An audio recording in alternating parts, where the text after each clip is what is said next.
बिस्मिल्लाहिर्रहमानिर्रहीम। अस्सलाम वालेकुम। साइकोलॉजी 406 के lesson number 10 learner differences part 1 के साथ मैं हूं आपकी खिदमत में राना इस्लामी।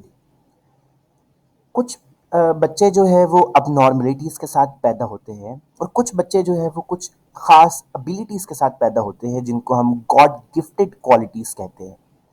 यानी इससे हमें समझ आता है कि नेचर ने हर एक चीज़ इक्वली डिस्ट्रीब्यूट नहीं की। किसी को कहीं पर एज हासिल है, किसी जगह पर फ़र्ज़ करें इंटेलिजेंस की बात कर लेते हैं। कुछ बच्चे ज़्यादा इंटेलिजेंट हैं, कुछ बच्चे मेंटली वीक होते हैं, कुछ बच्चे साइकोलॉजिकली वीक होते हैं। उन वीकनेसेस वो वीकनेसेस क्या है और एक टीचर जो है उन वीकनेसेस पर कैसे काबू पा लेता है, अगले 3 चैप्टर्स में हम उन्हीं की बात करेंगे। तो अब क्या होता है कि बच्चों की कुछ वीकनेसेस को हम टीचर्स देख लेते हैं या कुछ अच्छी चीज़ों को टीचर्स देख लेते हैं और उसको लेबल कर लेते हैं कि भाई ये बच्चा इंटेलिजेंट है और ये बच्चा इंटेलिजेंट नहीं है। अब उस केस में बड़ी प्रॉब्लम आ जाती है। इसी चीज़ को मैंने लेसन नंबर 8 में बताया था कि लेबलिंग करना बहुत ख़तरनाक है। ये लेबलिंग करना ये होता है कि हम किसी बच्चे पर ये बात लगा देते हैं कि भाई तुम ये काम कर सकते हो या हम कह देते हैं तुम ये काम नहीं कर सकते।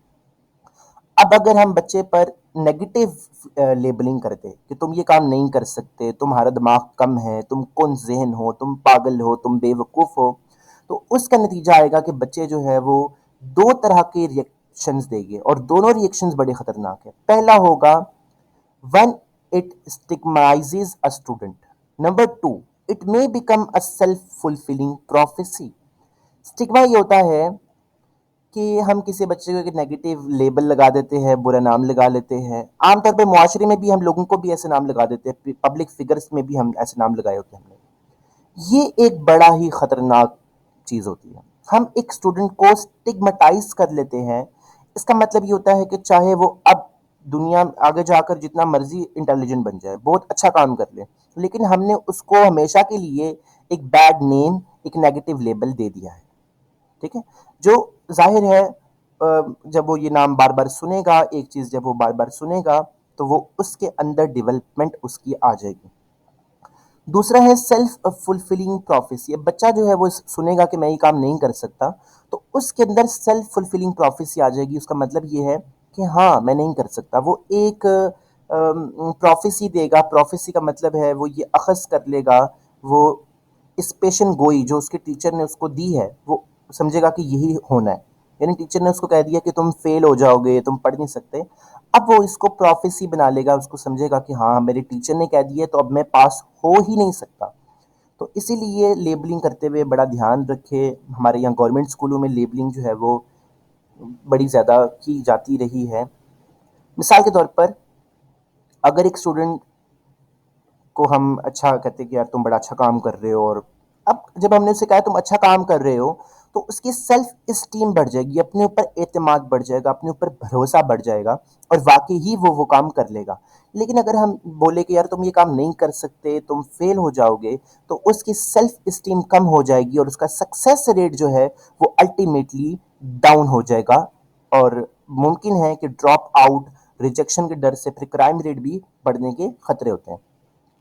इंटेलिजेंस क्या चीज़ है, ज़रा इसको समझ ले। टीचर्स जो है वो इसको समझने में गलती करते हैं। हमें लगता है कि एक बच्चा जो फर चीज़ें याद कर रहा है वही इंटेलिजेंट है।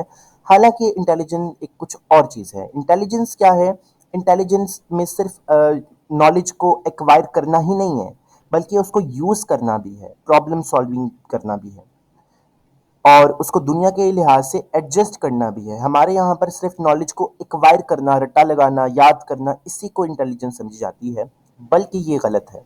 जबकि असल डेफिनेशन में वो ये कह रहा है कि ना सिर्फ नॉलेज को एक्वायर करना बल्कि प्रॉब्लम सॉल्व करने के लिए और उसको दुनिया के साथ एडजस्ट करने के लिए उसको यूज़ भी करना। तो कुछ ऐसे क्वेश्चंस हैं जो साइकोलॉजिस्ट के सामने रखे जाते हैं इंटेलिजेंस के मुतालिक कि क्या इंटेलिजेंस इनहेरिटेबल है, माँ बाप से मिलती है, विरासत में मिलती है, या क्या इंटेलिजेंस को एक्वायर किया जा सकता है, क्या गॉड गिफ्टेड होती है या हम इसको सीख सकते हैं। ठीक है, इसके इंटेलेक्चुअल फंक्शंस क्या है आजकल, और ये कुछ क्वेश्चंस है, क्या हम पढ़कर और एक्सपीरियंस हासिल कर कर एजुकेशन से क्या इंटेलिजेंस को बढ़ा सकते हैं? तो खैर जो भी है, लेकिन इन क्वेश्चंस के लिए काफ़ी एक्सपेरिमेंट्स किए गए हैं, लेकिन अभी तक ये पता चला है कि हम अपनी इंटेलिजेंस को एक्वायर भी करते हैं अपने पेरेंट्स से, और हम उसको पॉलिश भी कर सकते हैं। और उसके लिए उन्होंने एक एक्सपेरिमेंट आपकी बुक में मेंशन किया हुआ है, उसमें बताया हुआ है कि दो ग्रुप बनाए गए जिनमें आइडेंटिकल ट्विन्स रखे गए। यानी आइडेंटिकल ट्विन्स का मतलब है जो एक जैसे बच्चे होते हैं, जुड़वा। और जुड़वा भी दो तरह के होते हैं, एक आइडेंटिकल होते हैं, एक नॉन आइडेंटिकल होते हैं। आइडेंटिकल ट्विन्स वो होते हैं जो बिल्कुल एक जैसे होते हैं। तो उसमें देखा गया कि एक बच्चे को स्टिग्माइज किया गया लेस इंटेलिजेंट के साथ, किया तुम इंटेलिजेंट नहीं हो, एक ग्रुप को कहा गया। दूसरे ग्रुप को कहा गया यार तुम बहुत इंटेलिजेंट हो। अब दोनों ने डिफरेंट रिजल्ट शो किए, लेकिन वही रिजल्ट शो नहीं किया जो स्टिग्मा की वजह से हमने उनको दिए थे। यानी हमने अगर किसी को कहा था कि तुम इतने इंटेलिजेंट नहीं हो, तो रिजल्ट ये नहीं आया कि वो उन्होंने इम्प्रूव किया अपने आप को। और जिनको कहा गया कि तुम बहुत इंटेलिजेंट हो, वो वाकई इंटेलिजेंट साबित हुए। तो इसका मतलब ये है कि स्टिग्मा साबित भी होता है। अगर हम किसी पे एक लेबल लगा दें, हो सकता है कि वो 100% उस पर साबित भी हो जाए, और ये भी हो सकता है कि अगला बंदा जो है वो उसको इनकाउंटर करने की कोशिश करे। यानी मैं आप पे एक स्टिग्मा लगा दूं कि तुम नालायक हो, अब तुम ये फैसला कर लो कि नहीं यार, अब मैंने उसको गलत साबित करना है। ये होता है इनकाउंटरिंग द स्टिग्मा।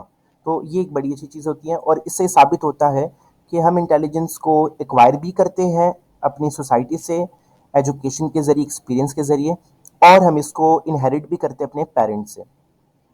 तो हम इसको, इसका मतलब है पॉलिश कर सकते हैं। तो लिहाजा टीचर, जब उसको पता चल गया है कि वाकई हम इंटेलिजेंस को पॉलिश कर सकते हैं, तो टीचर को इस पॉइंट को समझना चाहिए कि अगर एक बच्चा इंटेलिजेंट नहीं है तो आप उसको नरिश करें, इम्प्रूव करें, उसको पॉलिश करें।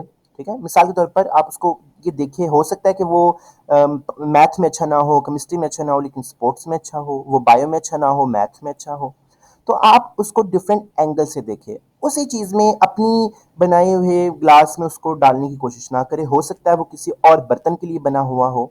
ठीक है, इस एक मिसाल से हो सकता है आपको इस बात की समझ आई हो कि हम किस तरह से टीचर्स जो है वो इंटेलिजेंटली हैंडल कर सकते हैं बच्चों को, कि वो किस चीज़ में वो आगे जा सकते हैं और उनको पॉलिश कर सकते हैं। आपका कोई भी सवाल है अगर इससे रिलेटेड, तो आप ज़रूर पूछें। अल्लाह हाफिज़ नासिर।